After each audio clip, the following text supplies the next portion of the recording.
And good morning. Good morning. It is just 9 o'clock in the morning. I'm Ani, and you are watching This Is Now Bridge to a Better World.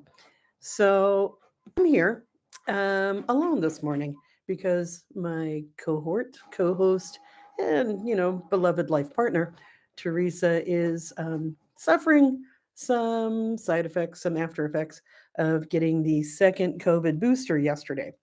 Um, we both got our boosters, and I'm sad to say that she's been pretty woozy, but I am not sad to say I'm feeling relatively good. So I thought I would be here with you, giving folks that moment to gather. I'm going to go ahead and, I just don't have the, how do I say, control of the tin toys like Teresa does. Sure, I can wind them up, but it's just not the same. I'm going to run over, grab things from the printer, come back, and we're going to have a rather abbreviated but heartfelt uh, stream for you this morning.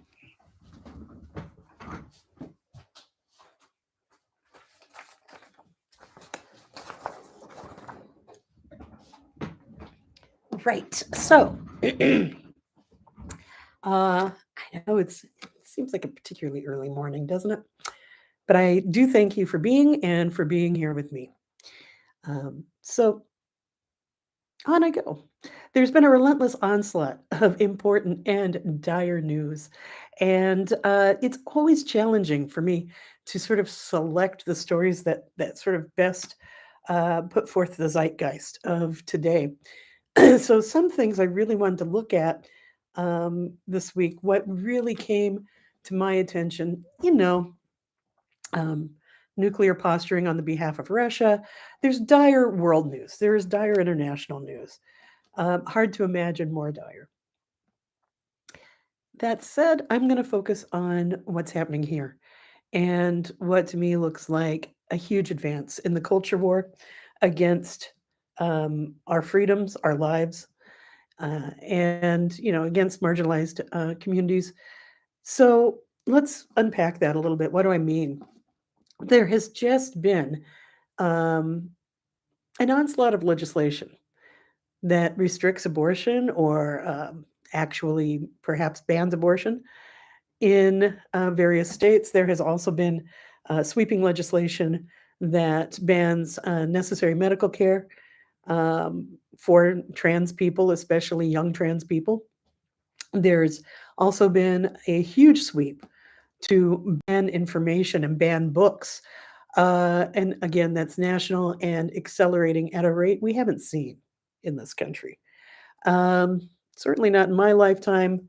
The only comparable situation that I can remember hearing about was the McCarthy era, and I really don't know if conservative groups successfully were able to remove as many books across the country from libraries and schools, etc., as these groups are getting um, to do. So, in looking at banning books, in looking at the um, imagined threat of the in looking at the book banning and looking at the imagined threat of critical race theory, in looking at the history, I would say the panic that the GOP is trying to induce about the woke culture, about cancel culture, and looking at their behavior and seeing again, one more time, it is a perfect projection. So they talk about cancel culture being dangerous, and yet they are moving to ban books across the country at an unprecedented rate. Um, they, I just sort of want to get into maybe initially looking at a couple of the more recent bits of legislation, state legislation, restricting access to abortion.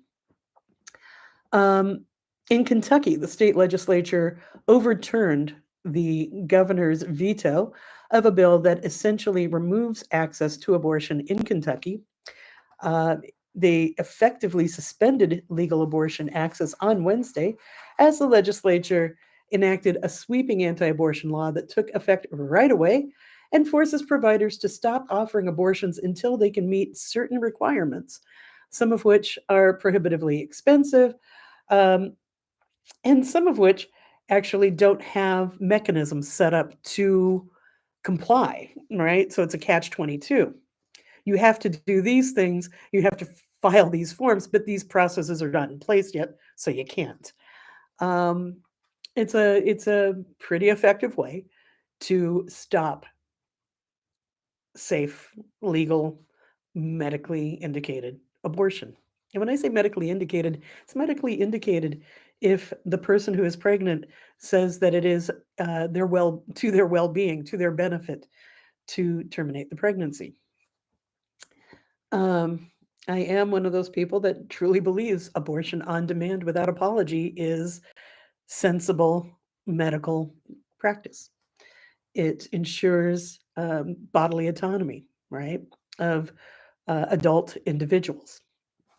So, um, the impact of the law in Kentucky is it sort of makes it it doesn't sort of make it, it makes it the first U.S. state without legal abortion access since the Roe v. Wade decision in 1973.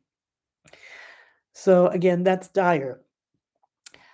This law imposes requirements that the state clinics say make it too logistically cumbersome or too expensive to actually operate. It includes a provision requiring that fetal remains be cremated or interred.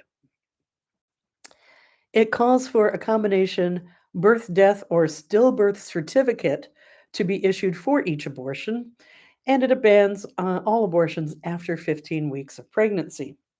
It also bans abortion through the use of medication or the abortion pill, um, which has become the sort of leading method of early abortions, unless that medication is provided by a licensed medical practitioner with a degree. There, I'm not entirely sure if they're insisting it's a doctor or if there is a different. I was not able to find that clearly, but it restricts who is able to provide an abortion, an abortifacient medication. Also, it bans that being prescribed or done through telehealth and requires an in person doctor's visit. Okay, so that's some of the things happening in Kentucky. Um, it is noted that in order to offer the medication um, that is an abortifacient under the new restrictions, providers must complete a registration process that the state has not set up yet. The organizations also contend that some of the law's reporting requirements amount to violations of patients' privacy. Right? We can only imagine it does. Um, I want to skip now to Florida, where DeSantis, the arch-villain governor, signed legislation banning abortions past 15 weeks. That legislation is modeled directly after the 15-week ban in Mississippi. That was debated in front of the Supreme Court last month in the Dobbs versus Jackson Women's Health Organization case. The Mississippi law threatens to move the federal gestational limit allowed in Roe from 24 weeks to 15 weeks. Mississippi has also asked the conservative Supreme Court majority to overturn Roe altogether. Although the decision in the case is not expected until June, many experts and advocates believe that Roe will either be gutted or overturned when they get to that.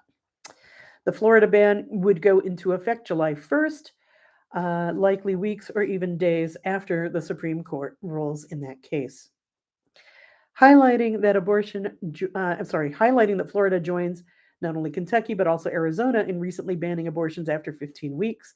The NARAL Pro-Choice America president, Minnie Tamaharo, noted yesterday that it's a shameless step towards what could be a terrifying new future for reproductive freedom in the country.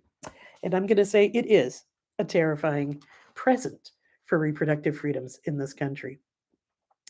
She says that anti choice politicians across the US, emboldened by the Supreme Court's anti choice supermajority, are clamoring at the opportunity to enact abortion bans like the one found in Mississippi, adding no matter what kind of ban, let's be clear, these are all meant to take away people's freedom to make their own decisions about pregnancy and parenthood and impose a one size fits all restriction. Some critics emphasize that Florida's looming law, which has no exceptions for rape or incest, and limits abortions to protect the life and health of the pregnant person, will disproportionately impact marginalized communities. As Kara Gross, who is the legislative director and senior policy counsel at ACLU of Florida, puts it, she says, Governor DeSantis and the Florida legislature's shameful abortion ban would push abortion care out of the reach, out of reach for countless Floridians. She says it's not always possible for people to obtain an abortion within the arbitrary time frame provided in this bill, even if they've been trying to get one for weeks. There are already so many barriers to abortion care, especially for young women, for young people, and those with fewer resources, those who live in rural areas, for example. Make no mistake, if this abortion ban goes into effect, it would have devastating consequences for pregnant people, especially those who are not able to afford to travel out of state in search of the essential health care that they need. Um, and also, if you do need to travel out of state and you live in Florida, pointing out it's the surrounding states, right, that are also restricting. Abortion bans have been introduced in 30 states this year, according to the pro choice Guttmacher Institute. Uh, Bans have passed at least one legislative chamber in 7 states, those being Arizona, Idaho, Wyoming, Florida, Kentucky, Oklahoma, and West Virginia. They have been enacted in Florida, Oklahoma, Kentucky, Arizona, Idaho, and Wyoming. We are seeing right now the buildup of decades where legislatures have been adopting restriction after restriction, and now they're moving to adopt ban after ban. That is according to Elizabeth Nash, the state policy analyst for the Guttmacher Institute. So um, there's that.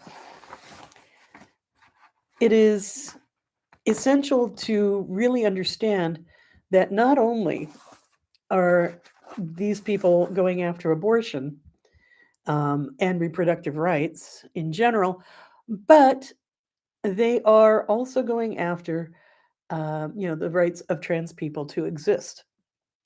And it is really ultimately about control, right? It's about control who is validated, who um, gets to be considered fully human, and who doesn't. And once again, we are seeing the patriarchalist white supremacy institutes, the structure, really come to the fore. Like the dying beast it is thrashing hard and it is trying to exert the last of its control. Um, I, th- I really do believe that we are on the verge of a breakthrough, right? That we have been on the verge of that breakthrough. We have had social progress. Um, we have been a progressive community, and now we are experiencing this backlash. And so the only way to do it is to do it. We have to keep going forward. We have to support each other. We have to find ways to help people access abortion care when they need to. We have to find ways to help trans people, especially trans youth, have access to the essential medical care that they need for their well beings. And we need to push back when it comes to really bringing in the new dark ages, censoring information, being critical of open dialogue and um, well, moving to ban uh, 1,000 books, right? I'm just going to digress here for a moment and look at what we have when it comes to, again, the culture war and these folks being threatened to their core by the exchange of information, by people having access to books with worldviews that they might find personally challenging. So I'm reading this. It's an article from Common Dreams. It was posted yesterday or something. Yeah, maybe this morning. Hard to say. No, I take it back. It's last week. It's possibly not as important as I'm making it out to be, but it was. This was published last week, and it is entitled 1100 plus banned books across 26 states. Shocking censorship. What is happening in this country in terms of banning books in schools is unparalleled in its frequency, intensity, and success. That's according to the director of PEN, America's Free Expression and Education Program. So they published a report uh, last week that talked about an alarming and unprecedented surge in book banning across the states. This has swept more than 86 school districts in 26 states, prohibiting more than 1,100 titles in classrooms and libraries. And that's over the last 8 months, right? That's not even a year. That's 86 school districts across the country, 26 states. That's right, half of us, a little bit more, and 1,100 titles, more than. So the report is titled Banned in the USA, and it finds that school districts representing almost 3,000 schools with a combined enrollment of more than 2 million students banned 1,145 books, individual and unique titles, by 874 different authors. And that's between July of last year and the end of March this year. In total, that report documents almost 1,600 instances of individual books being banned as right-wing censorship campaign and the broader war on public education is sweeping the country. It's prompting pushback from libraries and librarians, students, and local residents. Some book bans have actually been reversed in recent months thanks to really strong student resistance. The top three banned titles, according to this report, are centered on LGBTQ plus individuals or touch on the topic of same sex relationships. Now, those titles are Gender Queer, a memoir by Maya Kobabe, banned in 30 districts. All Boys Aren't Blue by George M. Johnson, banned in 21 districts. And Lawn Boy by Jonathan Evison, banned in 16 school districts. Um, let's see, also high on the list, Out of Darkness, a book by Ashley Hope Perez, which is a love story between a black teenage boy and a Mexican American girl set in 1930s Texas, was banned in 16 school districts. And Toni Morrison, right? Nobel Prize laureate Toni Morrison, her book, The Bluest Eye, is the fifth most banned book. So this is ridiculous. It would be laughable if it wasn't so frightening. And it's frightening because, of course, this is that tip of the culture war. Now, restricting access to information, book bannings, this is heralding in really a new dark age. They are trying very hard to bring in the dumbing down, the new dark ages. And we're restricting information, we're restricting um, reproductive choice, we're restricting access to life saving health care, we're making um, a lot of false narratives around the teaching of critical race theory as a way of, again, trying to deny people the education of real history and the systematic oppression that has been a part of the foundation, that has been the foundation of this country. And so, um, these things are all working together. These forces are all working together. They are not sort of randomly, wow, it's kind of a coincidence. There is a very coordinated effort nationally to, again, have the white supremacist, patriarchalist power structure maintain control. And they're pretty blunt about it. They're pretty open about it at this point. So I'm going to get back to this article around censorship. Um, the um, the report is looking at the tactics of censors and politicization of books. They're seeing the same books are moved across state lines, books that are about race, gender, LGBTQ plus identities, and sex being most often the topics of the books that are being highlighted for removal. It's an orchestrated attack on books whose subjects are only recently gained a foothold on school library shelves and classrooms. What we are witnessing is the erasure of topics that only recently represented progress towards inclusion, right? And so again, we're seeing it's the fight back, it's the pendulum swing. The anti-trans laws, again, it's all a part of the same piece. And I guess with that, I I do so like dialoguing more than going forth and pontificating.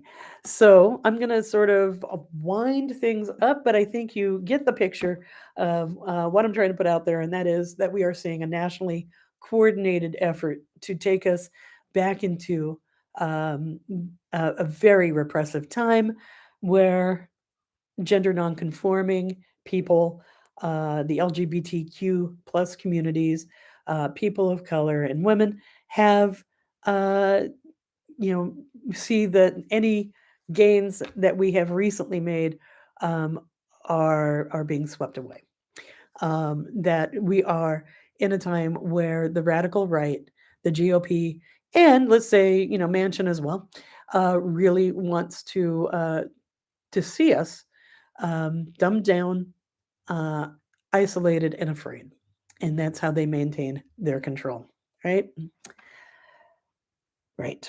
So, with that, I am going to do the thing now where I turn towards Tarot and um, ask that we all keep heart.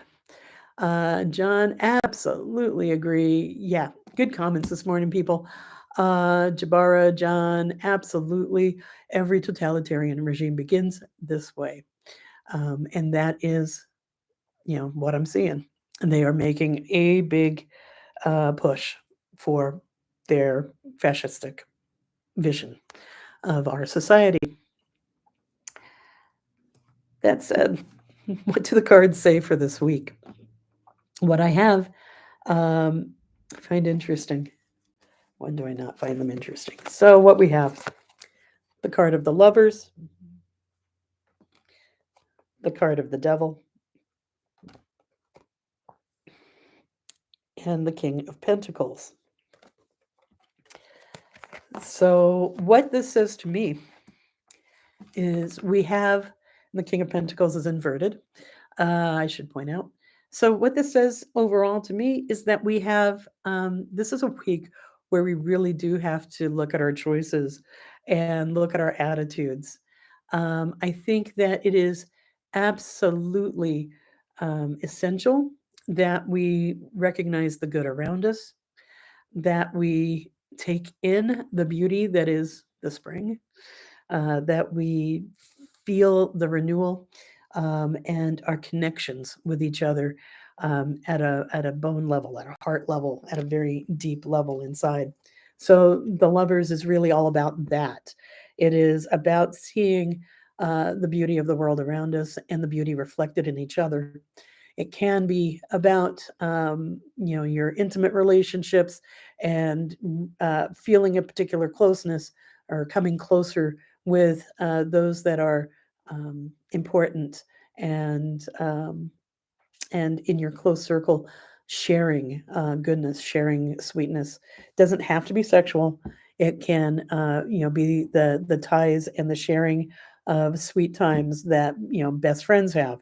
It can be yourself appreciating and falling in love with the world around you, as we see the fresh buds of springtime and the beauty, the beauty that is this earth. So hang on to that. And remember that we often are the people that limit ourselves the most. And we limit ourselves through some choices where we may be struggling with behaviors that are unhealthy. We may be struggling with attitudes that are unhelpful. Whether we are um, working on addiction issues or lack of um, confidence, a being weighed down through chains of our own making.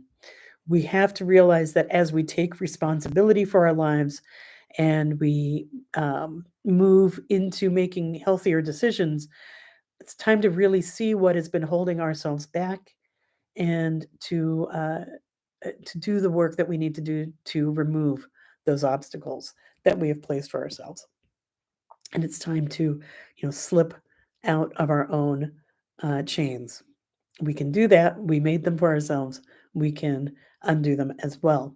So, whether that's again moving away from attitudes that are toxic to yourself, um, or behaviors um, that are not healthy, harmful to yourself, understand that you are the key to shifting.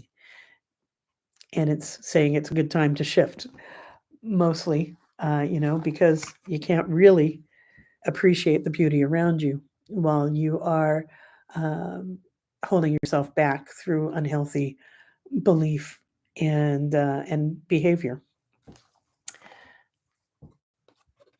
And the King of Pentacles in first is looking. It can be sort of a self check. Make sure that you are behaving in a way that is generous, that is helpful to others, remembering that cooperation is key. I love, there's an old saying that I heard many years ago that cooperation encourages success or ensures success, competition ensures failure for many. So remembering that the world is a better place when we find ways to cooperate with each other for everyone's betterment. Um, it is a card that cautions against being greedy, against being domineering or trying to move ahead in a way to gain advantage in a way that falls back to dominator culture instead of cooperation. So this could apply to ourselves, but it also could apply to keep a close eye out. Um, I feel like mostly this is targeted towards keeping an eye out for people that are behaving as such in our communities, in our lives, taking too much and being controlling, trying to control the situation ourselves through oppressive behavior.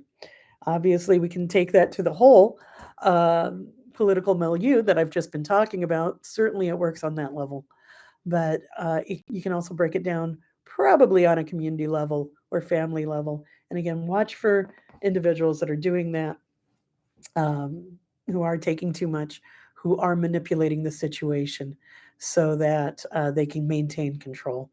And when you find that, resist, right? They must learn that their manipulation, their dominance is a way of the past.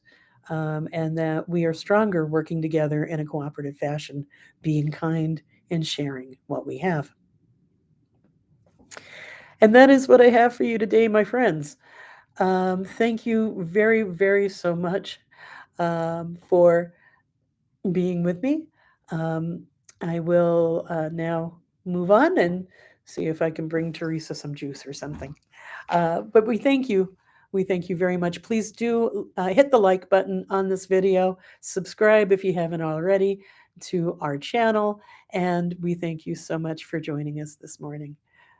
Take care, and we'll see you next week.